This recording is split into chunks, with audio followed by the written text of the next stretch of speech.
دوکانەکانی ئەم بازاڕە دادەخرێن.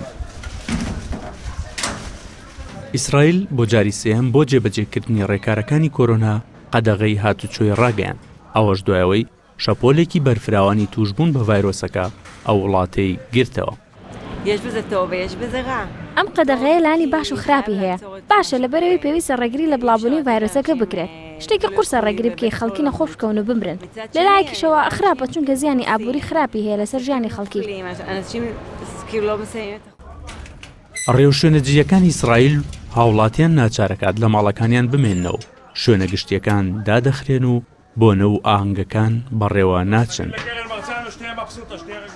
بەڵام لە حاڵەتە پێویستیەکانی وەکو کڕینی پێداویستیەکانی ڕۆژانە و سەردانکردنی نەخۆشخانە و ئەو شوێن و لایەنانەی مۆڵەتی هاتوچۆیان هەیە ڕێگە بە هاوڵاتیان دەدرێت هاتوچۆ بکەن. ئەگەر لە سەرەتادا 3 بۆ 4 مانگ قەدەغەی هاتوچۆیان ڕابگەیاندایە باشتر دەبوو، چونکە بەو شێوەیە دەیانتوانی کۆتایی بە پەتاکە بهێنن. بەڵام کێشەی ئەم وڵاتە سیاسەتە کە ناهێڵن بڕیار بدرێت.